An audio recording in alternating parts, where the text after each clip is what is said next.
Berjumpa lagi dengan Albarak. Kita lanjutkan cerita kelahiran kembali Dewa Abadi tanpa nama. Jangan lupa share, like, komen, dan subscribe. Kelahiran kembali Dewa Abadi tanpa nama bab 1631, 4. Dion merasa tidak enak, tetapi siapa dia yang memaksakan nilai-nilainya pada keluarga mereka? Tetap saja, dia tidak akan pernah terbiasa melihat King dan Jack bergiliran berhubungan seks dengan satu-satunya saudara perempuan mereka, Queen. Dia pasti bisa hidup tanpanya. Dion telah mencoba untuk memberikan pemakaman yang layak kepada ibu mereka berkali-kali sebelumnya, tetapi keempat orang itu selalu menghentikannya. Pada akhirnya, ia memilih untuk meninggalkan jasadnya di sini. Baiklah, kalian berempat, apakah kalian siap? Suara ringkikan kuda yang diselingi geraman binatang buas memenuhi gua bawah tanah itu. Dion melompat ke punggung mengulurkan akal sehatnya sejauh yang dia bisa. Dia hanya memiliki 20% dari kekuatan jiwanya dan lingkungan dunia konstitusinya hanya memungkinkannya 10% dari jangkauan normalnya, jadi dia hanya bisa melihat sejauh 10.000 km. Tetap saja, itu jauh lebih banyak daripada yang bisa dilihat orang lain dalam situasi ini. Ayo pergi berburu. Dion melesat maju dengan melesat melintasi dunia konstitusinya untuk pertama kalinya. Karena dia ada di sini, dia mungkin juga membangun pasukan. Saat ini mustahil bagi Dion untuk membawa masuk atau keluar apapun yang bukan benda mati, itulah sebabnya bahkan Little Yang dan Yin tidak dapat mengikutinya ke sini, tetapi harta karunnya berhasil. Mungkin karena hubungannya dengan dunia konstitusinya tidak cukup kuat. Namun, jika suatu hari ia berhasil melewati rintangan ini, bukankah menyenangkan memiliki benda seperti itu yang siap dan menunggunya? Kembali di Calming Lake, 80% Dion terus bermeditasi dalam diam, tetap tidak bergerak sedikit pun. Ia bisa merasakan pikiran-pikiran yang berputar-putar di sekelilingnya. Setiap pikiran tampaknya mampu menghancurkan kesadarannya hingga tak bersisa. Namun, ia tetap duduk dengan tenang. Dia adalah individu yang menduduki peringkat teratas ujian kelima karena suatu alasan. Kehilangan akal sehatnya karena api kekacauan bukan karena kelemahannya sendiri, tetapi lebih karena seberapa kuat apinya. Dibandingkan dengan mereka, tingkatan Calming Lake ini hanyalah lelucon. Akan tetapi, aliran kesadaran menolak mengakui hal itu, jadi Dion mengambil tindakan sendiri. Karena kau tidak mau maju untukku, aku sendiri yang akan maju. Mari kita lihat, apakah kau berani mengganggu pikiranku. Jika orang lain mendengar pikiran ini, mereka akan mendesah. Bukankah kamu ingin lebih berkepala dingin? Bahkan belum 10 menit, tetapi kamu sudah melaju kencang. Pertarungan terjadi di tengah hutan lebat. Dion menyaksikan King, Queen, dan Jack menjepit lawan dari segala sisi. Makhluk itu aneh, tingginya sekitar 1,5 meter, tetapi panjang tubuhnya lebih dari 3 meter. Kulitnya ditutupi benjolan dan kutil seperti kodok berlumpur, sementara matanya menutupi lebih dari 50% wajahnya yang pipih. Ia hanya dapat digambarkan sebagai persilangan antara katak, kodok, dan ikan. Kenyataannya, sebagian besar tubuhnya terbentuk dari kedua hewan tersebut, sementara hanya wajahnya yang menyerupai ikan, terutama celah vertikal pada matanya yang besar. Seperti yang diduga, kemampuan melompatnya luar biasa. Setelah melompat hingga ketinggian 1,5 meter, ia dapat meledak dari kaki belakangnya dengan kekuatan sedemikian rupa sehingga tanah yang tidak dapat ditembus Dion pun hancur berkeping-keping. Beruntung, keempat burung perunggu itu, nama yang diberikan Dion karena mereka merasa tidak pantas untuk terus memanggil mereka burung jantan, sudah lebih kuat dari induk mereka. Terlepas dari apakah dia terluka atau tidak, ibu mereka memiliki kemampuan untuk melemparkan tubuh Dion yang beratnya 1 miliar jin hingga puluhan meter. Kekuatan itu berada di ambang batas seorang ahli Dao. Jadi, bagi anak-anaknya untuk menjadi lebih kuat dalam waktu sekitar 10 tahun merupakan hal yang sangat mengesankan dan dapat dianggap sebagai hasil evolusi mereka. Kekuatan mereka dikombinasikan dengan kecerdasan Dion membuat sulit bagi makhluk apapun untuk menandingi kekuatan gabungan mereka. Ini adalah salah satu kelebihan Dion di dunia ini. Di lingkungan seperti ini, penyempurnaan tubuh sangat dibutuhkan, tetapi kultivasi Ki hampir mustahil, terutama dengan kecerdasan rendah dari binatang buas ini. Selain itu, kultivasi jiwa praktis merupakan mitos di tempat ini, setidaknya di area tempat Dion berada saat ini. Untuk mengolah jiwa, seseorang harus ingat bahwa perlu menggunakan teknik kultivasi untuk mengubah Ki konvensional menjadi Ki jiwa. Namun, di tempat yang sudah sulit untuk mengumpulkan Ki konvensional, betapa mustahilnya menciptakan Ki jiwa? Kenyataan ini membuat binatang buas yang ditemui Dion sangat rentan terhadap kekuatan jiwanya. Selama mereka ditundukkan, bahkan dengan betapa sulitnya bagi Dion untuk menggunakan tekniknya, menyegel mereka dan membawa mereka di bawah sayapnya adalah hal yang mudah. Akan tetapi, meskipun Dion mungkin bisa melakukannya dengan sengaja, ia belum bisa menaklukkan makhluk lain selain keempat makhluk perunggu itu. Yang ia inginkan adalah sekelompok makhluk sekuat keempat makhluk ini, bukan sekumpulan makhluk biasa-biasa saja. Jadi, ia menginginkan binatang buas yang memiliki kemampuan untuk berevolusi. Mengapa? Karena Dion ingat betul bahwa ia telah merasakan adanya pemukiman manusia di tempat ini. Dan dari apa yang ia ketahui, manusia adalah makhluk yang jauh lebih berbahaya. Jika ia ingin menjadikan dunia konstitusinya miliknya, ia harus bersiap bahkan sebelum ia berpikir untuk mendekati pemukiman tersebut. Namun, memburu makhluk ikan kodok ini tidaklah sia-sia baginya. Sama seperti induknya, makhluk perunggu tumbuh lebih kuat berdasarkan apa yang mereka makan. Mereka juga bukan satu-satunya. Dion menahan rasa jijiknya dan memakan daging makhluk-makhluk aneh ini juga. Saat melakukannya, dia merasakan kultivasi tubuhnya yang stagnan terus tumbuh. Semuanya tampak sama di dalam tubuhnya, siapa peduli jika apa yang dimakannya tampak menjijikkan. Nilai gizinya bahkan lebih tinggi daripada paus biru yang telah ditundukkannya. Kelahiran kembali Dewa Abadi Tanpa Nama bab 1632, Raja, Ratu.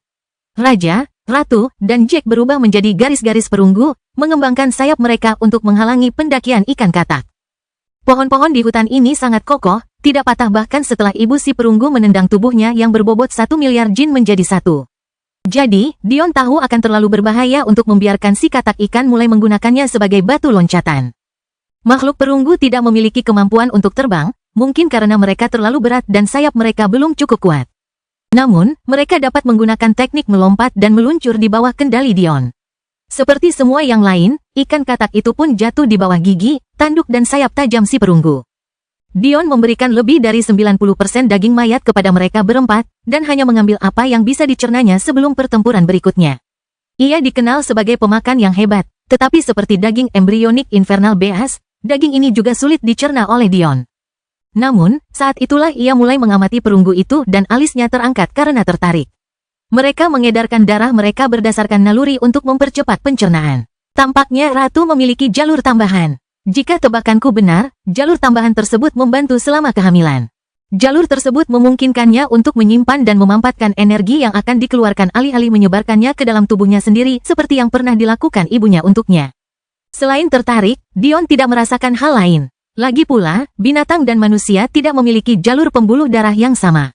Dion kemungkinan tidak memiliki kemampuan untuk meniru prestasi itu. Dalam benaknya, ia hanya fokus untuk mencapai 500 juta jin. Ketika itu terjadi, ia akhirnya bisa mulai menggunakan teknik penyempurnaan tubuh tingkat Dewa Orkus.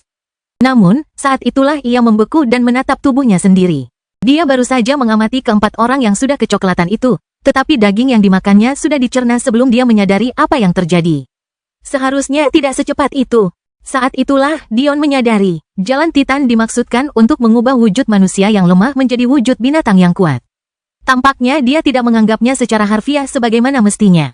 Suara retakan batu bergema di seluruh gua. Setelah mengalahkan katak ikan, seperti yang telah dilakukan Dion sebelumnya, ia memasuki sarangnya. Seperti gua bawah tanah milik burung jantan, katak ikan juga memilih membangun rumahnya di bawah tanah. Meskipun, istilah membangun mungkin terlalu berat. Dari pemahaman Dion, kekokohan benda-benda di dunia ini terlalu tinggi. Menggali tanah hampir mustahil. Indra ketuhanan Dion memecahkan misteri mengapa ini adalah pertama kalinya ia masuk. Setiap inci tanah di bawah kaki mereka dipenuhi dengan batu energi dari segala jenis. Hal ini bahkan mengembangkan pohon-pohon yang akarnya tertanam di tanah hingga ke tingkat yang tak terbayangkan. Gua-gua bawah tanah itu tersebar luas dan Dion punya alasan untuk percaya bahwa gua-gua itu terbentuk secara alami. Jika ia harus memberikan alasan, kemungkinan besar karena memiliki tanah yang terlalu kaku bukanlah hal yang baik. Itu adalah alasan yang sama mengapa membangun menara yang seluruhnya terbuat dari batu adalah hal yang bodoh. Gempa sekecil apapun dapat menghancurkan segalanya. Gua-gua bertindak sebagai titik fleksibilitas. Ini belum semuanya, gua-gua tersebut juga berfungsi sebagai sarana untuk melampiaskan energi yang terpendam di dalam tanah di bawah kaki mereka. Dari dugaan sepintas, Dion yakin bahwa tanah ini kemungkinan mengalami letusan energi seperti geyser karena tekanan yang terbentuk. Letusan inilah yang membentuk gua-gua bawah tanah. Tentu saja, semua itu hanya tebakan. Sampai Dion menyaksikannya sendiri, keadaan akan tetap seperti ini. Para prajurit perunggu itu menancapkan cakar tajam mereka ke dinding yang dipenuhi batu energi. Gua bawah tanah adalah salah satu contoh langka tempat sumber energi ini benar-benar dapat digali. Tampaknya mereka berempat suka mengunyah batu-batu ini seperti halnya mereka suka memakan daging musuh mereka yang telah tumbang. Meskipun, dari apa yang dapat Dion lihat, mereka tidak dapat berevolusi lagi dengan memakan batu energi tingkat esensi ini. Tampaknya ia memiliki satu alasan lagi untuk menemukan sumber batu energi tingkat suci. Ia tidak hanya perlu menyembuhkan lengannya, ia juga harus menemukan keempat batu ini sebagai jalan menuju evolusi lebih lanjut. Setelah mencakar batu-batu energi yang mudah diakses, Dion menghentikan orang-orang yang berkulit perunggu itu untuk melangkah lebih jauh. Tidak ada gunanya. Mereka bisa mencakar batu-batu itu selama berhari-hari lagi dan tidak akan bisa mengambil satu batu pun lagi, dinding-dindingnya terlalu kokoh. Hanya ada lapisan tipis batu yang bisa diakses di dalam gua-gua bawah tanah ini. Dion menghabisi beberapa lusin setelah membiarkan mereka memakan beberapa. Ia menggunakan susunan penciptaan untuk membentuk kereta darurat yang ia pasangkan di punggung Es sebelum beralih ke target berikutnya yang telah dikunci oleh indera ilahinya. Jika Es memiliki kecerdasan yang sesungguhnya, dia mungkin tidak akan senang karena dia digunakan sebagai keledai meskipun dia adalah yang terkuat di antara saudara-saudaranya. Namun, dia tampak senang memenuhi semua tugas Dion karena dia mendapatkan makanan tanpa harus mempertaruhkan nyawanya. Mereka masih berpikiran sederhana meskipun lebih pintar dari ibu mereka. Proses ini terus berlanjut selama beberapa hari saat mereka bertarung melawan berbagai macam makhluk. Di bawah bimbingan Dion, Es tidak dipaksa untuk bertindak sekalipun, tetapi Dion juga tidak dapat menemukan makhluk yang cocok untuk ditambahkan ke dalam timbunannya. Dion sangat selektif dalam memilih targetnya. Ia memilih wilayah yang jauh dari pemukiman manusia sehingga mereka tidak akan menyadari perubahan. Selain itu, ia berhenti mengganggu target yang lebih lemah setelah daging mereka tidak lagi efektif baginya. Selama beberapa lusin pertama, Dion menerima beberapa ribu hingga puluhan ribu jin per makanan, tetapi setelah beberapa saat, jumlahnya menurun drastis. Sampai saat ini, lawan seperti ikan katak mungkin akan memberi Dion tambahan 10 jin jika ia beruntung. Dion kemudian baru menyadari bahwa yang penting bukanlah kaliber lawan, melainkan tipe lawan yang dihadapinya dan jenis daging yang dimakannya. Kelahiran kembali Dewa Abadi tanpa nama bab 1633, Kesombongan. Dion menyadari bahwa memakan mata ikan katak sebenarnya membantu melembutkan matanya, sementara memakan kakinya membuat kakinya lebih kuat, dan kulit luarnya yang keras menambah daya tahan kulitnya. Namun, sama seperti mengangkat beban, mengulangi tindakan yang sama tidak banyak berpengaruh dalam jangka panjang, jadi beralih ke binatang yang berbeda memberikan hasil yang lebih baik. Selain itu, Dion menyadari bahwa jika ia mengasah teknik sirkulasi darah yang diperolehnya dari orang yang berkulit perunggu ke area target tertentu, hasilnya akan lebih baik. Metodenya masih cukup kasar untuk saat ini, tetapi hanya dalam beberapa hari saja ia telah menambahkan 2 juta jin ke total berat maksimumnya. Jika ia terus melakukannya dengan kecepatan ini, ia merasa bahwa ia dapat mencapai target 500 juta jin yang ia cari dalam waktu 1 tahun. Akhirnya, sekitar seminggu kemudian, Dion menemukan makhluk yang menarik minatnya. Seperti yang mungkin diduga, itu aneh. Perutnya besar dan berwarna merah muda yang tampak sama sekali tidak pada tempatnya. Lengannya sangat panjang dan besar dibandingkan dengan kaki belakangnya yang lebih pendek. Membuatnya berjalan seperti gorila, belum lagi wajahnya yang keriput. Meskipun, seperti perutnya, wajahnya tidak hitam, tetapi merah muda. Dan, terakhir, ia memiliki ekor yang panjang dan berderak, lidah bercabang yang merayap, dan mata kuning yang sipit. Tampaknya makhluk-makhluk di sini makin aneh saja. Namun, ini akan menjadi pertempuran pertama di mana Es tidak bisa bertahan lebih lama lagi. Beberapa hari yang lalu, jasad Dion berada di atas awan merah muda di Danau Kalming. Ia melangkah maju perlahan-lahan, bukan karena arus yang memaksa, tetapi karena kemauannya sendiri. Pikirannya melekat pada aliran kesadaran, tenggelam ke dalamnya dan mencengkeramnya. Ia adalah binatang buas, yang mencabik-cabik apapun yang bisa ia pegang. Pandanganmu tentang hidup itu salah, kawan. Izinkan aku bercerita tentang pengalamanku sendiri. Ikuti jalanku. Pikiran banyak orang memasuki dirinya, membuat mata pikirannya menjadi rumah mereka. Jiwa Dion yang baru lahir tampaknya telah menghilang. Dalam situasi seperti ini, biasanya jiwa itu akan mengedipkan bulu matanya dan menghancurkan semua yang dihadapi Dion, apapun yang berani mengganggu pikirannya. Namun, jiwa itu tidak terlihat dimanapun. Pikiran Dion telah kembali ke keadaan sebelum Liliana mencoba membunuhnya. Dion selalu bertanya-tanya mengapa butuh waktu lama baginya untuk menyadari jiwanya yang baru lahir. Faktanya, tuannya telah bersembunyi di dalam benaknya untuk waktu yang lama sebelum tindakan The Entity membawanya keluar untuk apa yang Dion pikir adalah untuk terakhir kalinya. Mengapa dia tidak melihatnya atau membicarakannya dengannya? Sama seperti masa-masa sebelumnya, jiwanya yang baru lahir telah menghilang, atau mungkin tidak pernah ada sejak awal. Sebagai gantinya adalah jiwa yang seharusnya dimiliki seseorang di alam fana, jiwa tanpa bentuk, bola lampu yang terasa seperti Dion, tetapi masih kehilangan sesuatu yang mendasar. Kesombonganmu ini bukanlah jalan sejati seorang ahli. Seseorang harus seperti air, mengalir bebas dan tanpa beban. Hanya dalam situasi ini kamu dapat benar-benar mencapai keadaan ketenangan yang diinginkan surga. Bukan posisi kita sebagai manusia untuk melawan langit di atas kepala kita. Bahkan makhluk transenden pun harus mati suatu hari nanti, bahkan mereka harus mematuhi hukum yang mengatur kita semua. Ini adalah kebenaran sejati. Tenanglah, hadapilah kejadian apa adanya, tetapi jangan biarkan kejadian itu memengaruhi kondisi pikiran Anda. Inilah kesombongan yang sebenarnya. Jalan Anda salah. Aliran kesadaran itu tampaknya mengikuti kekhawatiran Dion sendiri. Dia juga ingin tenang, dia ingin meredam kesombongannya, dan mereka memanfaatkan ini, mencoba mengubah hati daunnya sesuai keinginan mereka. Mereka semua ingin Dion mengikuti jalan mereka. Apa yang terjadi? Ri mengerutkan kening sambil melihat ke arah sosok Dion. Sampai saat ini, sudah beberapa jam sejak mereka memasuki danau, jadi banyak dari mereka yang sudah mencapai batasnya. Bahkan Amporae kemungkinan hanya akan bertahan sehari lagi sebelum dia terpaksa beristirahat. Mereka telah menuruni banyak tingkatan, tetapi Dion yang biasa mereka kuasai dalam segala hal masih berada di tingkatan terlemah. Bahkan, dia hampir tidak bergerak sedikit pun.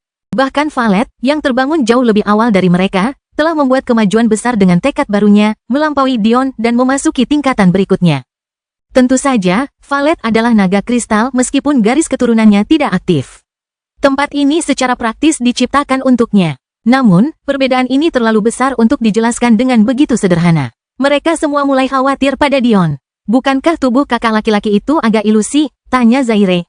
Mungkin karena dia membagi pikirannya untuk memasuki dunia konstitusinya. Damaris mengerutkan kening mendengar kata-kata ini. Itu tidak mungkin. Master Sekte menduduki peringkat pertama pada ujian kelima, hati daunnya seharusnya lebih kuat dari kita semua. Bahkan jika dia membagi pikirannya, itu seharusnya bukan sesuatu yang bisa diabaikan oleh danau kita. Bahkan satu jarinya saja seharusnya cukup untuk mengalahkan kita semua. Ujian kelima menara epistemik begitu penting sehingga hampir dapat secara langsung memprediksi apakah seseorang dapat menjadi transenden atau tidak. Jika Dion lulus, dan tanpa hitungan kematian juga, itu secara praktis memberitahu semua orang di dunia persilatan bahwa ia dijamin akan menjadi transenden. Orang seperti itu tidak akan menemui kegagalan di tempat ini. Damaris tiba-tiba gemetar. Arus, bukan itu yang mendorongnya maju. Setelah Damaris menunjukkan hal ini, kelompok yang mengamati Dion diam-diam membeku. Dengan pengalaman yang mereka peroleh di Calming Lake, mereka sangat memahami apa artinya ini. Mereka juga telah mencapai titik di mana kata tidak saat ini membantu mereka maju. Saat itulah satu-satunya pilihan mereka adalah tetap tinggal, atau memaksakan diri maju sendiri. Masalahnya adalah jika Anda menyia-nyiakan kapasitas mental Anda untuk bergerak maju, pikiran Anda jauh lebih rentan. Dion sudah membagi pikirannya ke satu arah. Tidak, bagi mereka yang mengerti bahwa aliansi mortal pada dasarnya ditopang olehnya sendiri, pikirannya terbagi ke lebih banyak arah daripada hanya dua. Ini, Damaris menggigit bibirnya. Kelahiran kembali Dewa Abadi tanpa nama bab 1634, Kekacauan dan Kegilaan. Bagian yang menakjubkan tentang Calming Lake adalah bahwa energi mental yang terbuang di sini dapat diisi ulang dengan melawan dan menyerap aliran kesadaran di sekitar Anda. Inilah rahasia mengapa Crystal Dragon menjadi salah satu spesies yang sangat langka yang dapat mengisi ulang energi mental mereka sendiri tanpa tidur atau istirahat. Namun, masalahnya jelas. Terus-menerus berjuang dan menyerap aliran ini sangat melelahkan. Banyak yang membuang lebih banyak energi mental daripada yang mereka terima saat mencoba, itulah sebabnya tidak banyak yang bertahan lama. Namun, meskipun Dion tidak bergerak sejauh yang mereka lakukan, ia masih berpegangan dan terus maju. Sepertinya satu-satunya pilihan mereka adalah menunggu dan mempercayai Dion. Berharap dia tidak akan kehilangan akal sehatnya di tempat ini. Hutan meletus menjadi pertempuran kekacauan dan kegilaan. Kulit yang disebut Dion sebagai gorila merah muda itu sangat kokoh sampai-sampai cakar kuat gorila perunggu itu hanya meninggalkan bekas putih di atasnya. Pada saat yang sama, keseimbangannya sempurna, bukan hanya karena lengannya yang kuat dan besar seperti belalai, tetapi juga karena penstabilnya yang berupa ekornya yang berderak. Pada akhirnya, Es terpaksa mengambil tindakan. Dion mengoordinasikan tindakan keempat saudara itu, dengan berkonsentrasi pada lengan belalai gorila merah muda itu. Kaki belakangnya terlalu pendek dan tidak terkoordinasi, jadi Dion segera menunjukkannya sebagai kelemahan yang dapat dieksploitasi. Dengan keterlibatan Es, tanda-tanda putih itu segera berubah menjadi garis-garis merah, dan bahkan serat otot, sebelum akhirnya berubah menjadi tulang putih. Fakta bahwa orang-orang yang berkulit perunggu tidak cerdas mungkin merupakan hal yang negatif pada sebagian besar waktu, tetapi dalam pertempuran, hal itu merupakan nilai tambah yang besar. Tidak ada jeda antara mereka menerima perintah Dion dan mereka bertindak berdasarkan perintah itu karena mereka hampir tidak memiliki pikiran sendiri. Ini berarti Dion tidak perlu melatih mereka secara terpisah seperti yang terpaksa dilakukannya pada Bibi, Linlin, Cher, dan Sen.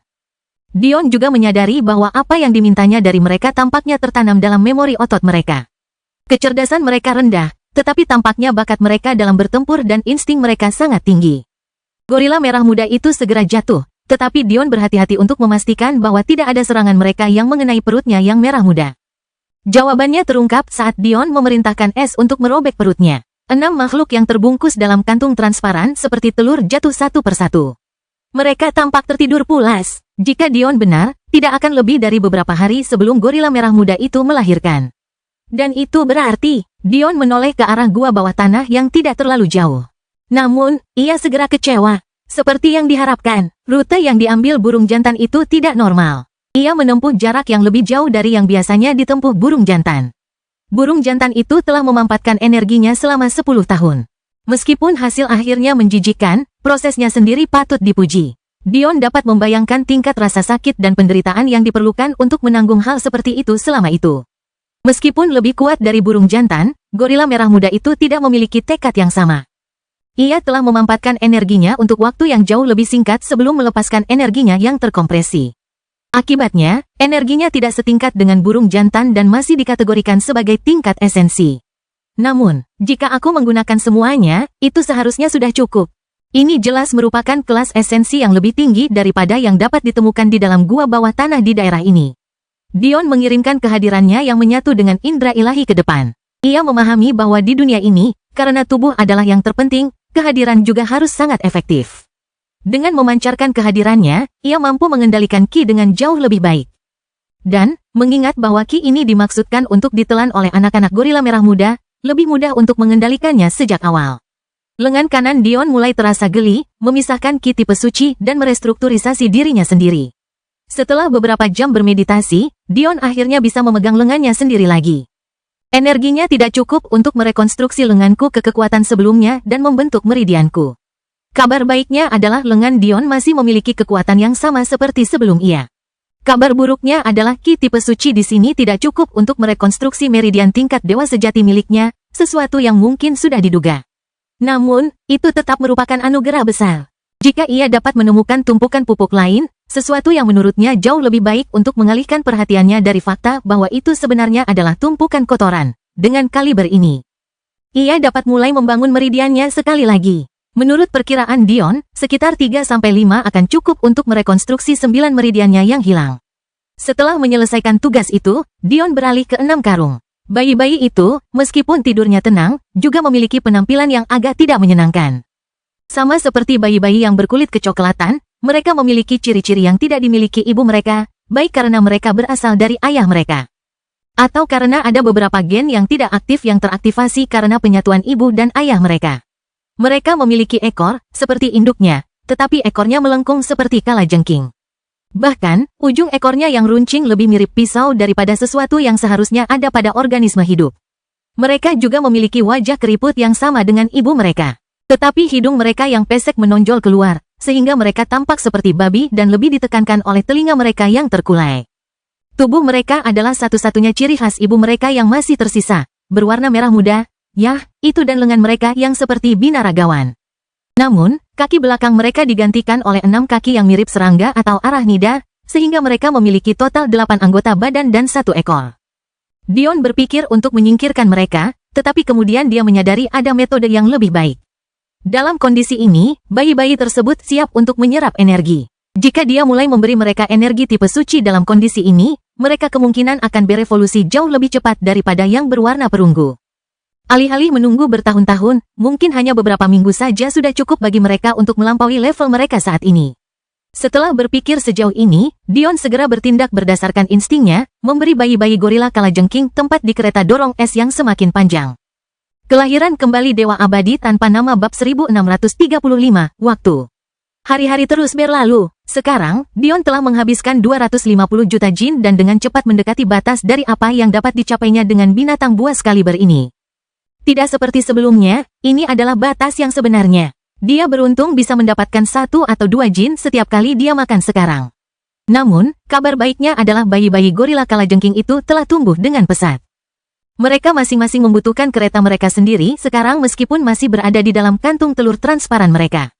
Ibu mereka tingginya hanya lebih dari 2 meter, dan mereka sudah mendekati batas itu.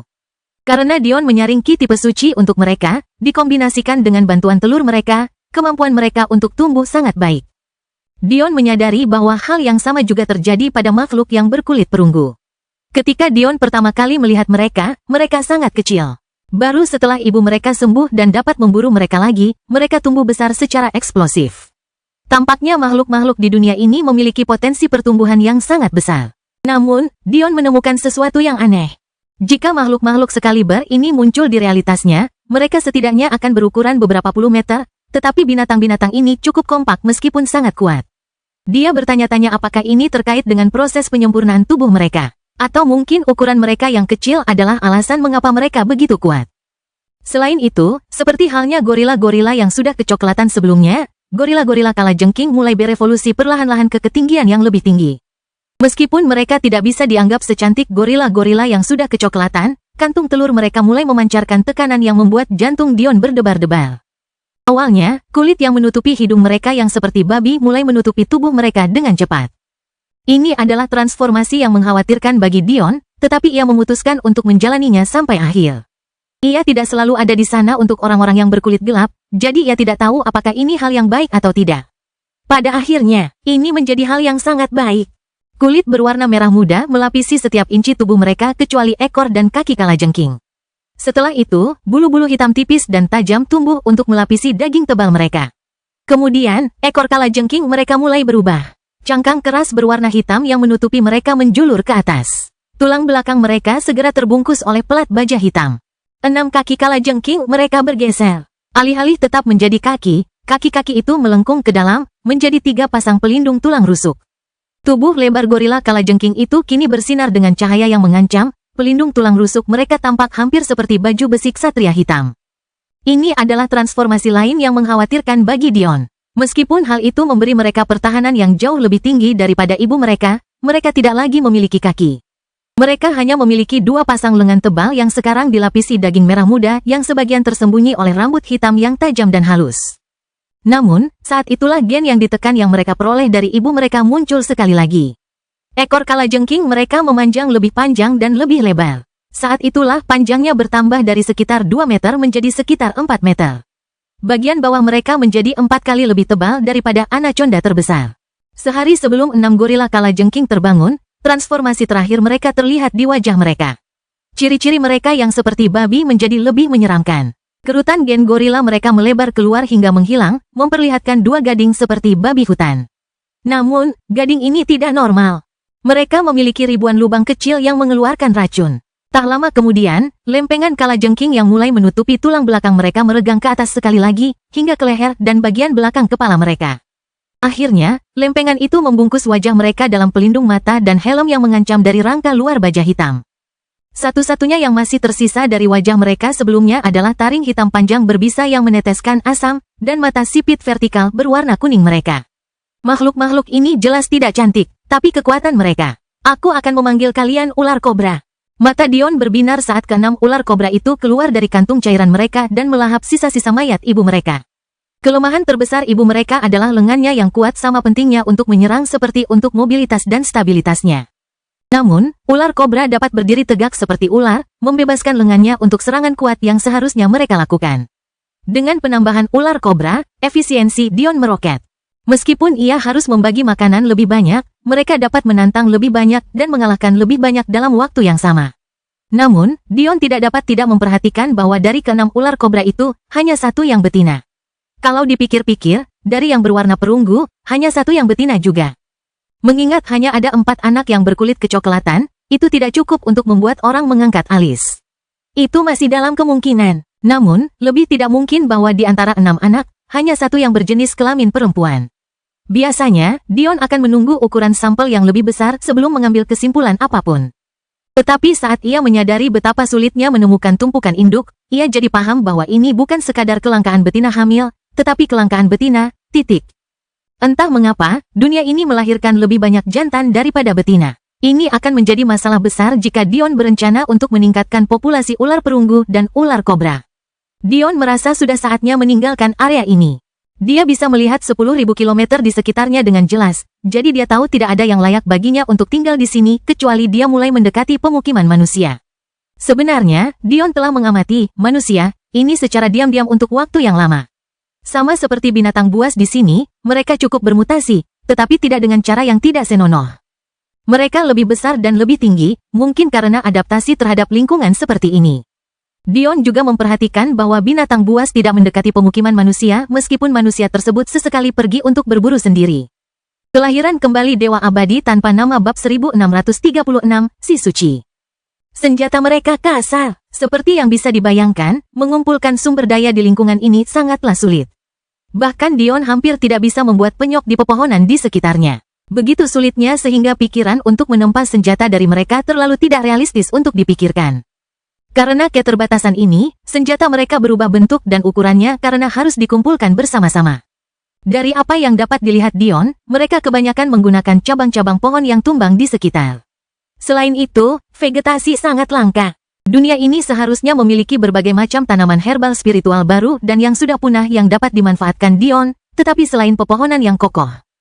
Dia bahkan belum melihat sehelai rumput pun, apalagi tanaman herbal. Semakin banyak Dion mempelajari dunia ini, semakin penasaran ia jadinya. Ia ingin tahu apa yang ada di dunia ini yang membuatnya merasa bahwa dirinya di garis waktu alternatif merasa ia telah membangunkannya terlalu terlambat. Peristiwa apa yang terjadi antara sekarang dan saat itu yang akan menyebabkan penyesalan seperti itu semakin parah? Ini adalah salah satu dari sedikit hal yang tidak dapat jadi ceritakan kepada Dion karena Dion tidak pernah menceritakannya kepadanya. Dia hanya mengatakan bahwa sangat disayangkan dia mengetahui kebenaran tentang dunia konstitusinya terlalu terlambat, tetapi tidak pernah menjelaskan alasannya. Dion ingin tahu lebih banyak. Seberapa jauh lagi kita harus melangkah?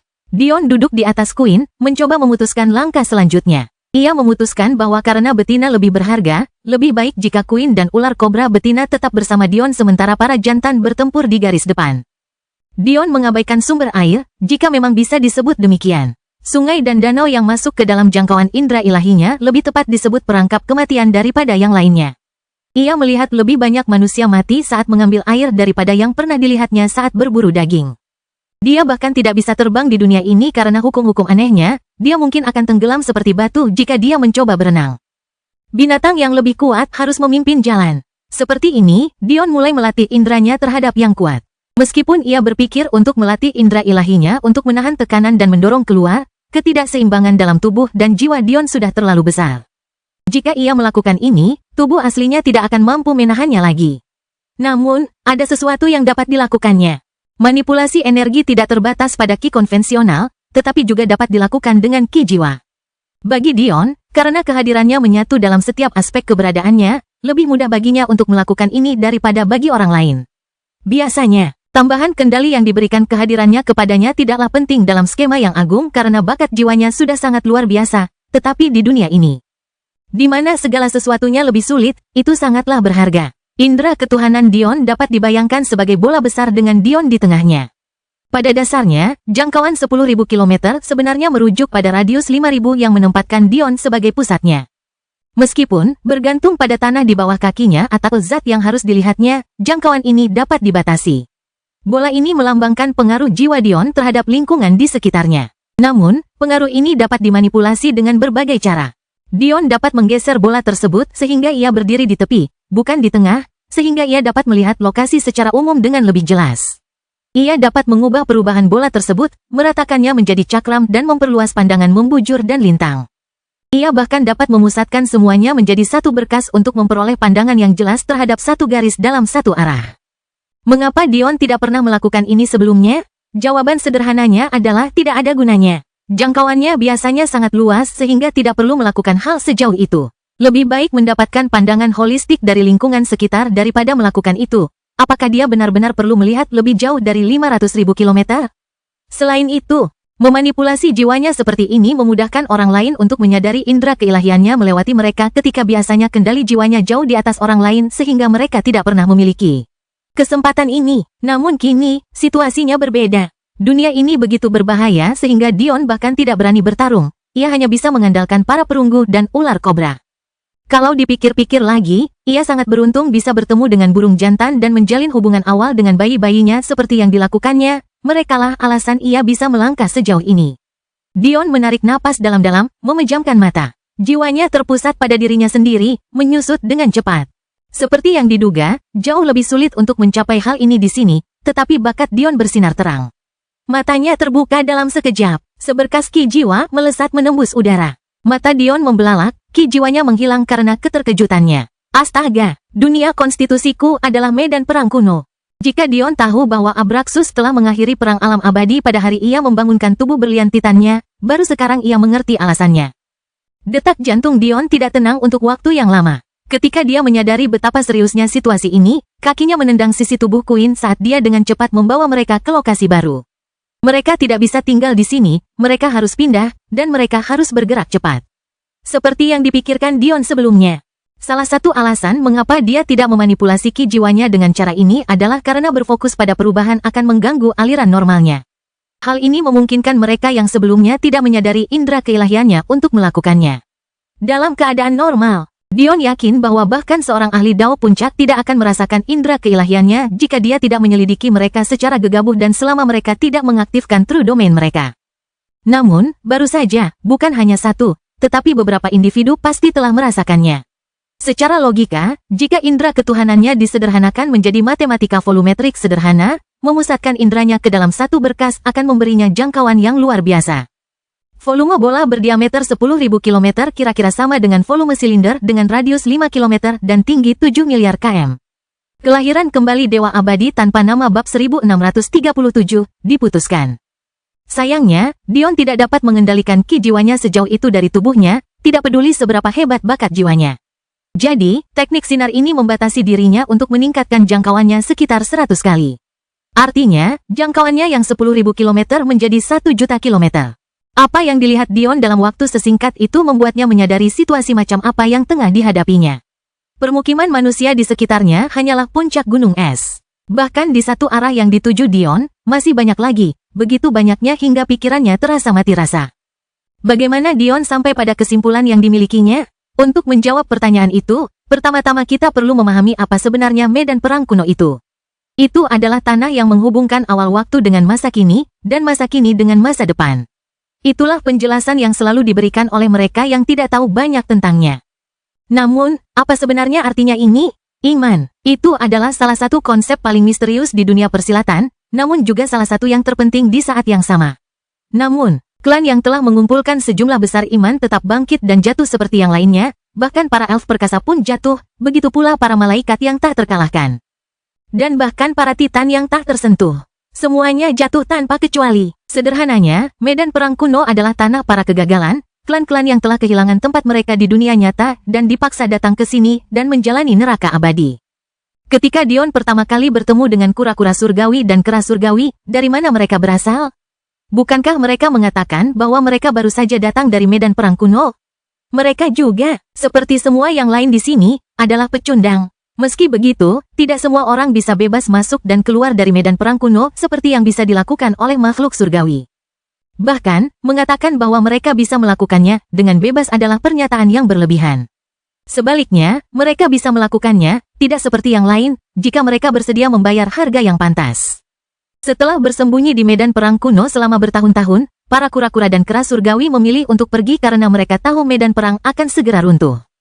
Jika mereka tidak pergi saat itu juga, mereka akan terjebak dalam kekacauan yang sama seperti yang dialami orang lain. Apa yang dilihat Dion ketika ia memusatkan ki jiwanya adalah klan-klan yang sangat gagal ini. Ia melihat binatang buas yang seharusnya sudah lama punah. Ia melihat klan-klan yang pernah mendominasi alam fana di masa lalu tetapi dipaksa ke dalam kesulitan yang mengerikan. Ia melihat sekumpulan individu yang ngiler karena prospek untuk menyerang alam fana sekali lagi. Abraxas benar sekali ketika mengatakan bahwa surga suka bermain game. Medan perang kuno adalah game kuno ketiga dan terakhir. Alih-alih membiarkan klan ini tumbang akibat kehancuran sejarah, surga memberikan klan yang mengumpulkan iman dalam jumlah besar kesempatan untuk menukar iman ini demi satu kesempatan lagi. Ketika klan berada di ambang kehancuran dan para tetua memutuskan bahwa sudah waktunya bagi mereka dapat menyelesaikan ritual yang diperlukan untuk memasuki medan perang kuno ini. Namun, itu bukanlah kehidupan setelah kematian seperti yang diharapkan banyak orang. Medan perang kuno adalah tanah buas tempat para binatang buas berkuasa. Klan-klan yang terbiasa mendominasi era mereka tiba-tiba menjadi kaum tertindas dalam masyarakat, terdorong ke era kekacauan yang ditakuti banyak orang. Kadang-kadang, biasanya setelah era baru mencapai kematangan, medan perang kuno akan turun. Mereka di era saat ini dan mereka di era lampau akan bertempur dalam pertempuran untuk menguasai alam fana. Biasanya, mereka yang di masa lalu akan kalah. Ini adalah hasil yang diharapkan. Pertama, mereka yang berada di medan perang kuno telah dilucuti imannya sebagai ganti kesempatan kedua ini. Kedua, populasi mereka kemungkinan berkurang hingga hampir tidak ada setelah memasuki tanah buas ini, tempat mereka sulit menggunakan teknik paling dasar sekalipun. Dan, ketiga, ada alasan mengapa mereka yang berada di masa lalu tumbang untuk memberi jalan bagi yang baru. Mereka yang berada di masa lalu sama sekali tidak ada. Namun, kali ini, semuanya benar-benar berbeda. Era modern adalah era terlemah yang pernah ada sementara ras manusia teratas, para seprite, bahkan belum mencapai kedewasaan. Ditambah lagi, medan perang kuno runtuh jauh lebih cepat daripada sebelumnya. Tapi, mengapa? Pikirkan mengapa surga memberi klan-klan ini kesempatan kedua? Peran surga adalah bertindak sebagai mediator. Tetapi peran utamanya adalah memelihara pertumbuhan mereka yang berada di bawah kendalinya, evolusi. Dengan memberikan kesempatan kedua ini, surga memastikan bahwa umat manusia hanya akan maju dan tidak pernah mundur selangkah pun. Namun, apakah para seprite dimaksudkan untuk menjadi ras teratas di era ini? Jawabannya tidak. Ras teratas dimaksudkan untuk menjadi Dion dan orang-orangnya. Entitas itu merampas hak ini dari mereka, menghancurkan pilar yang seharusnya menopang alam fana. Saat itulah surga memutuskan. Era orang-orang ini tidak lagi layak untuk memerintah alamnya, sudah waktunya bagi mereka di masa lalu untuk mengambil alih kendali sekali lagi. Ratu terus berjalan menembus hutan, menggendong Dion sambil tetap berada di belakang barisan terdepan mereka. Jika medan perang kuno adalah permainan kuno terakhir, lalu bagaimana Jade bisa memberitahu Dion tentang hal itu? Jawabannya berakar pada saat Jade menulis pesannya. Waktu Jade yang lebih tua berasal adalah saat hukum yang mengatur surga telah runtuh di bawah rancangan The Entity. Dengan lenyapnya surga, bagaimana mereka bisa menghentikannya menyampaikan informasi tentang medan perang kuno? Pada akhirnya, Dion sangat diuntungkan oleh tindakan The Entity. Hanya ada satu pertanyaan yang tersisa, pikir Dion dalam hati, sambil bersandar pada tubuh ramping bersisik perunggu milik ratu. Apa yang bisa kulakukan di sini sekarang? Yang tidak akan bisa kulakukan di masa mendatang? Meskipun Dion bertanya pada dirinya sendiri pertanyaan ini, dia punya ide bagus mengenai alasannya, populasi. Saat ini, Dion tidak dapat membawa orang masuk atau keluar dari medan perang kuno, bahkan Little Yin dan yang tidak dapat mengikutinya. Namun, apakah ini akan terus terjadi setelah medan perang dimulai? Kelahiran kembali Dewa Abadi tanpa nama bab 1638, bahaya. Tentu saja tidak, itu berarti, jika Dion mengumpulkan binatang buas dan menaklukkan pemukiman manusia di sini, begitu medan perang dimulai, dia akan mendapatkan keuntungan besar berupa populasi, sesuatu yang sangat kurang saat ini. 112 tahun, Dion bergumam pada dirinya sendiri. Dia pikir sudah terlalu banyak baginya untuk menaklukkan 2 kuadran dalam waktu itu, tetapi juga mengklaim sebagian besar medan perang kuno. Turunnya medan perang kuno terbagi menjadi beberapa tahap. Dion berpikir dalam hati, yang pertama adalah masuknya kita. Alasan mengapa para jenius muda begitu penting bagi konsep medan perang kuno adalah karena selama fase pertama, hanya mereka yang berusia di bawah ambang batas tertentu yang akan diizinkan masuk. Ini adalah cara surga untuk memungkinkan para pemuda mendapatkan keuntungan dengan cara yang sama seperti klan-klan yang gagal itu. Meskipun medan perang ini mungkin seperti neraka, tidak dapat disangkal bahwa tempat ini juga merupakan tempat seseorang dapat tumbuh lebih kuat. Dengan membiarkan generasi muda masuk, hal ini semakin menempatkan klan gagal pada posisi yang kurang menguntungkan. Tahap pertama ini berlangsung dalam jangka waktu yang panjang. Namun, baru pada tahap kedua permainan benar-benar dimulai. Pada tahap kedua ini, batas-batas medan perang kuno akan terbuka, dan klan yang gagal akan berhamburan keluar. Klan yang gagal memiliki satu tugas, mengumpulkan iman. Jika mereka mampu mengumpulkan cukup iman dalam waktu yang tepat, mereka berhak untuk tetap berada di alam fana. Jika mereka gagal, mereka akan dimusnahkan, dan tidak akan pernah kembali. Tentu saja, cara untuk melakukannya adalah dengan menaklukkan tanah untuk diri mereka sendiri. Beberapa klan memilih untuk tidak mengambil risiko ini. Mereka tetap berada di medan perang kuno dan terus mengumpulkan kekuatan dan momentum untuk pendaratan berikutnya. Namun, Dion tahu bahwa klan yang paling berhati-hati sekalipun tidak akan melewatkan kesempatan ini kali ini. Setelah fase pertama berakhir, klan-klan ini akan menyadari betapa lemahnya generasi muda ini dibandingkan dengan generasi muda di masa lalu. Mereka tidak hanya akan menjadi lebih lemah, tetapi juga akan jauh lebih sedikit jumlahnya karena jumlah alam semesta dan kuadran telah berkurang hingga tingkat yang signifikan. Begitu mereka menyadari hal ini, tidak akan ada lagi yang menahan mereka untuk maju. Meskipun entry pertama tampak sederhana, pada tingkat pikiran Dion, dia tahu bahwa itu tidaklah mudah. Bagaimana jika kejeniusan klan, demi kelangsungan hidup mereka, menawarkan klan yang gagal kuadran mereka? Di satu sisi, klan yang gagal akan dengan mudah mendapatkan sejumlah besar iman dalam sekejap, dan di sisi lain, klan asli akan terhindar dari pertumpahan darah dengan mengambil langkah mundur. Jika ini terjadi, maka mereka yang berada di alam mortal akan tamat.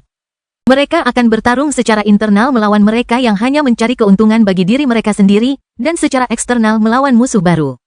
Mungkinkah ini? Mata Dion menajam saat angin menerpa wajahnya. Klan Mist, mereka sangat tertarik dengan medan perang kuno. Mungkinkah mereka sudah merencanakan sesuatu seperti ini? Mungkinkah mereka sudah siap mengkhianati mereka semua? Tidak, yang lebih penting lagi. Jika medan perang kuno benar-benar merupakan permainan kuno ketiga, bagaimana mungkin klan Mist bisa mempersiapkan diri lebih awal? Mereka seharusnya tidak tahu aturan permainannya. Pembatasan ini kemungkinan besar diberlakukan agar celah-celah ini tidak dapat digunakan. Kecuali, Dion tiba-tiba teringat sesuatu yang membuat hatinya berdebar kencang. Bagaimana jika makhluk surgawi itu bukan satu-satunya yang bisa keluar dari medan perang kuno setelah membayar harganya? Bagaimana jika itu bukan hanya kemampuan khusus mereka? Jika ini benar, maka kemungkinan besar seseorang dari klan kabut menemukan cara untuk meninggalkan medan perang kuno. Dion telah mengujinya sendiri. Tempat ini, tempat yang ia pikir hanya dunia konstitusinya, terputus dari surga. Karena itu, menggunakan tekniknya atau bahkan hanya terbang hampir mustahil. Karena memang begitu, bukankah itu berarti tidak ada aturan di tempat ini? Bagaimana jika orang-orang yang lahir di sini tidak terikat oleh aturan yang sama dengan orang-orang di luar sana? Kalau begitu, apakah mereka tetap tidak akan bisa berbicara tentang medan perang kuno jika mereka pergi? Dion menggelengkan kepalanya dengan keras. Bahkan jika alur logika ini didasarkan pada instingnya, terlalu banyak spekulasi yang terlibat sehingga dia tidak dapat mempercayainya sepenuhnya. Saat ini, ia hanya perlu fokus pada satu hal. Ia tidak bisa lagi mengabaikan pemukiman manusia. Setelah ia mengumpulkan pasukan binatang buas yang cukup besar di bawah kendali jiwanya, ia akan mulai menaklukkan mereka, satu persatu. Dion tersenyum. Karena terbang tidak mungkin, taktik tiba-tiba menjadi jauh lebih penting. Selama periode berikutnya, Dion dengan tekun melatih kelompoknya yang sekarang berjumlah 10 binatang buas. Sebelumnya, ia berpikir untuk memperluas kelompoknya lebih jauh sebelum mempertimbangkan pemukiman manusia, tetapi penemuan barunya tiba-tiba mengubah rencananya. Ia fokus pada pematangan ular kobra. Ular kobra perunggu telah mencapai batas evolusinya di area ini, menempatkan mereka 2 langkah di atas induknya. Namun, ular kobra baru saja lahir. Mereka masih perlu tumbuh hingga mencapai puncaknya terlebih dahulu. Selain itu, Dion mulai mengkhususkan pasukan monsternya. Hingga saat ini, konsumsi energi mereka sangat tidak menentu. Mereka hanya memakan daging dan batu apapun yang mereka temukan, tetapi Dion mulai memfokuskan jalur mereka. Makhluk perunggu itu sangat cepat, tetapi tidak memiliki kekuatan. Selain itu, mereka terlalu berat untuk menggunakan aset terbesar mereka, sayap mereka. Akibatnya, Dion mulai memberi mereka batu energi jenis cahaya, memfokuskan mereka pada jalur kecepatan. Ular kobra memiliki pergerakan yang baik berkat bentuk tubuhnya yang seperti ular, namun, jelas dan nyata bahwa kekuatan terbesar mereka adalah pertahanan diri. Rangka luar baja hitam yang menutupi punggung dan kepala mereka hanyalah salah satu aspek.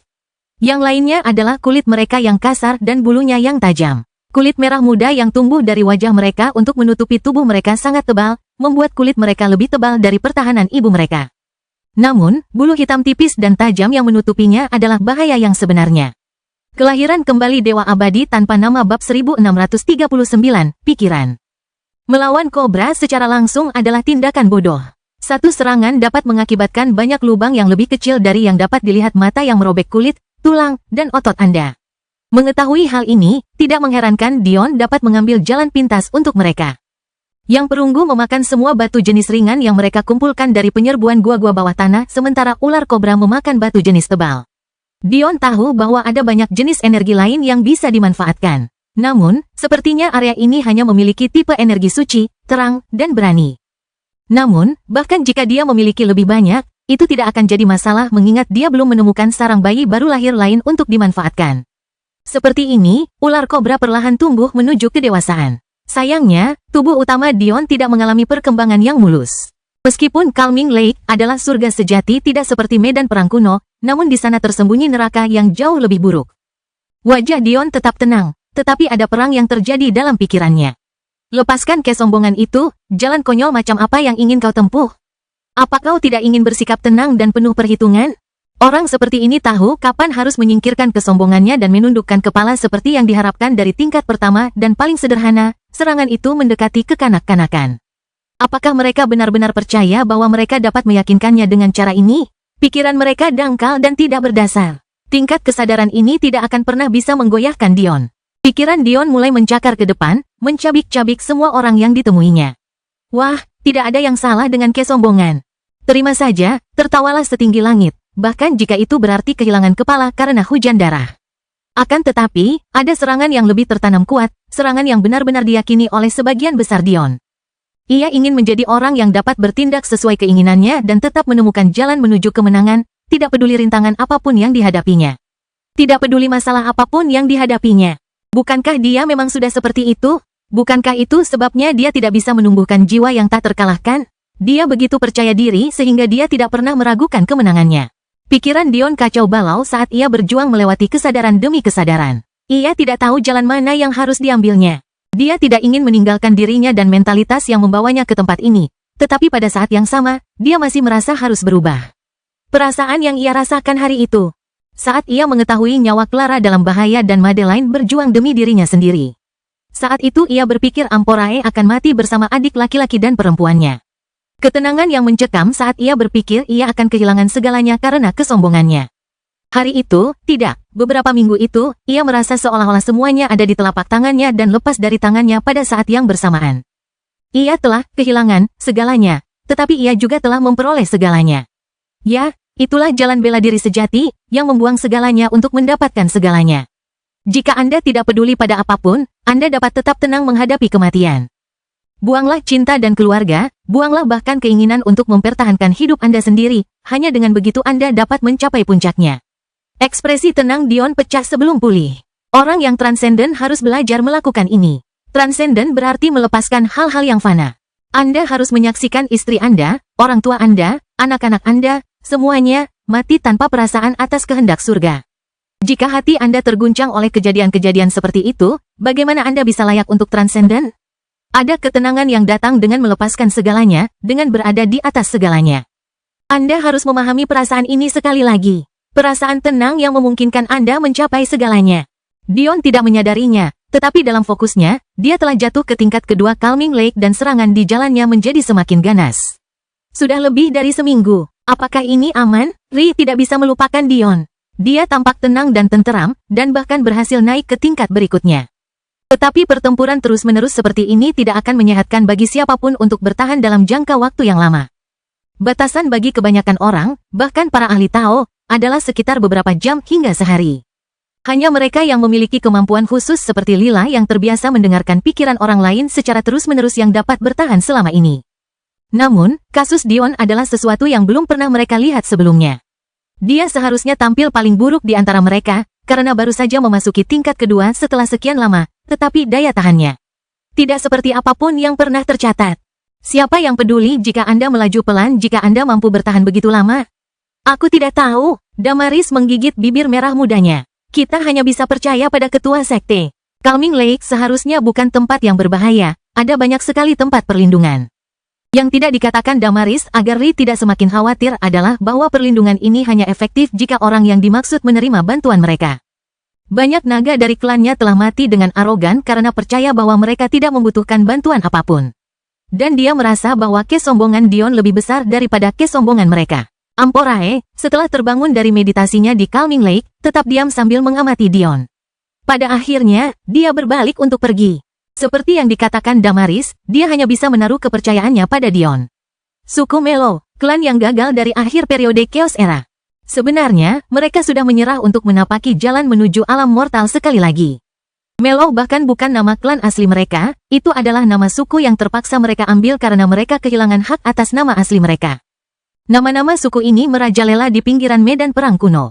Nama-nama ini merupakan cara simbolis untuk mengungkapkan harapan yang hilang dari sebuah klan dan juga cara untuk membangun hierarki. Klan-klan dilucuti hak-haknya dan diturunkan pangkatnya menjadi suku-suku untuk menggiring massa seperti domba. Dengan membuat suku-suku ini kehilangan rasa identitas mereka, mereka menjadi lebih mudah dikendalikan. Biasanya, klan dilucuti namanya dan diberi nomor. Hanya setelah mereka melakukan prestasi luar biasa atas nama suku yang berkuasa, mereka diberi nama. Suku Melo adalah salah satu suku tersebut. Kelahiran kembali Dewa Abadi tanpa nama bab 1640, sombong. Suku yang dulunya diremehkan kini diangkat ke status suku bernama. Bagian yang menjijikkan adalah mereka benar-benar bangga akan hal itu. Ini adalah racun tersembunyi yang menginfeksi tepi luar medan perang kuno. Klan ini bahkan tidak memiliki warisan yang pernah membuat mereka perkasa. Sama seperti bagaimana 9 matahari Armageddon klan Golden Crow jatuh dari tingkat mistik ke tingkat ilahi karena iman mereka layu, warisan klan ini, atau suku, lebih tepatnya, kehilangan semua kekuatan mereka dengan cara yang sama. Namun, klan yang bangga ini tumbang dalam satu hari. Tidak, lebih tepat jika dikatakan bahwa mereka tumbang hanya dalam beberapa jam. Serangan itu cepat, dan meskipun musuh mereka kalah jumlah 5-1, rasanya mereka sebenarnya yang kalah jumlah. Suatu pagi, bahkan sebelum matahari terbit, serangan dimulai. Mereka tidak mendapat kabar dari pengintai mereka, seolah-olah mereka tidak pernah ada. Binatang buas yang mereka hadapi merupakan gabungan antara ganas dan cepat. Mereka bahkan tidak dapat melancarkan satu serangan pun, apalagi melawan mereka dengan sungguh-sungguh. Kapan makhluk-makhluk bodoh di hutan mereka tiba-tiba menjadi begitu licik? Apa yang sedang terjadi? Lagi pula, binatang buas tidak pernah menyerang rumah mereka. Jadi mengapa mereka melakukannya hari ini? Ada alasannya, manusia hanya punya satu kelebihan dibanding binatang di dunia ini, pikiran mereka. Apa yang paling ditakuti oleh binatang buas di dunia ini? Lonjakan energi. Seperti dugaan Dion, tanah keras di bawah kaki mereka butuh bantuan. Seiring berjalannya waktu, simpanan energi dalam jumlah yang sangat banyak terbentuk. Akhirnya, tekanan menjadi terlalu besar, yang menyebabkan letusan yang menghancurkan bumi. Letusan ini sangat berbahaya dan semakin fatal saat seseorang bergerak menuju pusat medan perang kuno. Binatang memiliki kemampuan untuk memprediksi gelombang-gelombang ini dan menghindarinya berdasarkan naluri. Dengan memanfaatkan hal ini, manusia menyerbu gua-gua bawah tanah yang terbentuk dari gelombang energi ini dan menambang apa yang mereka sebut batu tipe. Pada dasarnya, batu-batu yang sama persis yang telah ditambang Dion selama.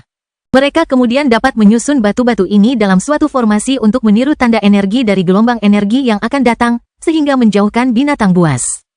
Inilah yang membuat mereka tetap aman. Namun, hari ini, karena beberapa alasan aneh, binatang-binatang ini sama sekali mengabaikan perlindungan yang telah bekerja bagi mereka selama bertahun-tahun. Bahkan ketika mereka mencoba menggunakan rute pelarian bawah tanah, mereka menemukan lorong itu terhalang. Mungkin bagian yang paling memalukan adalah bahwa binatang buas ini tidak membunuh mereka.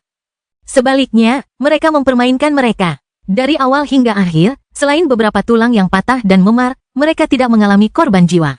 Saat itulah seorang anak laki-laki yang belum pernah mereka lihat sebelumnya berjalan memasuki tanah suku mereka. Penampilannya membuat mereka merinding karena hanya pria atau wanita dari Tanah Tengah yang bisa terlihat seperti dia. Seperti inilah suku Melo yang sombong, dengan populasi sebanyak 53 orang, jatuh ke tangan Dion. Peristiwa ini akan menyebabkan banyak kejadian. Jika suku Melo dapat dilucuti dari nama asli mereka untuk menjadi suku angka, kemudian dipromosikan menjadi suku bernama, jelas bahwa seseorang harus melakukan pemberian hadiah dan hukuman. Tindakan Dion telah menyatakan perang terhadap individu ini. Dion melihat apa yang tersisa dari suku Melo. Sebenarnya, dia tidak membunuh satupun dari mereka, jadi mungkin yang tersisa bukanlah istilah yang tepat. Hanya saja mereka adalah suku yang sangat kecil sehingga tampaknya tepat untuk menggunakan terminologi seperti itu. Jumlah mereka hanya sekitar 50 orang. Tidak ada anak-anak, juga tidak ada orang tua. Namun, ada 35 laki-laki dan 18 perempuan. Kemungkinan tidak ada individu yang lebih tua karena cukup sulit untuk menjadi tua di lingkungan seperti itu. Sementara tingkat kelahiran di antara mereka yang berbadan kuat cukup rendah, sehingga di antara ukuran sampel yang begitu kecil, menemukan anak mungkin tidak mungkin. Tentu saja, Dion menyadari kembali ketidakseimbangan rasio gender. Nalurinya meyakini bahwa mereka kemungkinan mengikuti jalur evolusi yang sama dengan binatang buas, tetapi pikirannya mengatakan sesuatu yang berbeda. Dia tidak akan terkejut jika banyak betina mereka diambil sebagai upeti kepada suku dan klan yang memerintah mereka. Lemah, Dion memeriksa mereka satu persatu. Meskipun salah satu dari 53 orang ini dapat membunuh dirinya sendiri tanpa masalah. Terutama mengingat meridiannya yang masih hilang dan fakta bahwa tubuh ini hanya memiliki 25% dari total kekuatannya, dibandingkan dengan yang berwarna perunggu dan ular kobra, mereka rapuh. Yang menarik, orang-orang ini mewakili lapisan masyarakat yang lebih tinggi sebagai suku yang diberi nama. Mereka bahkan memiliki beberapa suku yang diberi nomor di bawah mereka. Siapa kepala suku di sini? Meskipun Dion menanyakan hal ini, dia sudah tahu jawabannya. Dia dapat dengan mudah mengamati radius 5.000 km dari tempat ini. Setiap helai rumput berada di bawah kendalinya. Dia jelas memilih untuk menyerang suku ini khususnya karena suatu alasan dan hanya setelah mengumpulkan setiap informasi yang dia bisa tentang mereka. Ini aku, seorang pria dengan kulit yang mulai memutih melangkah maju. Dia berdiri setengah kepala lebih tinggi dari Dion dan memiliki tubuh yang penuh dengan kekuatan. Orang ini bahkan dapat mengalahkan para kultivator Sudo Dao jenius di dunia Dion hanya dengan tubuhnya, bukan berarti dia memiliki akses ke alat lainnya. Bahasa yang ia gunakan saat berbicara memang aneh, tetapi berkat Clara, Dion tidak perlu khawatir dengan kendala bahasa. Tetap saja, meski ada perbedaan tinggi, Dion menatapnya dengan acuh tak acuh dari punggung Queen. Pilih 5 orang tercepatmu menuju suku bernomor yang berada di bawah kendalimu. Suruh mereka mengumpulkan barang-barang mereka dan pindah ke sini. Kepala suku Melo menggigil mendengar permintaan ini. Prajurit wilayah tengah yang perkasa, ini tidak diperbolehkan. Jika kita melakukannya, suku-suku atas akan percaya bahwa kita sedang merencanakan pemberontakan dan datang untuk membasmi kita. Ini bukan permintaan, ini perintah. Mata Dion menajam. Cerita bersambung. Jangan lupa share, like, komen, dan subscribe. Agar tidak ketinggalan cerita selanjutnya.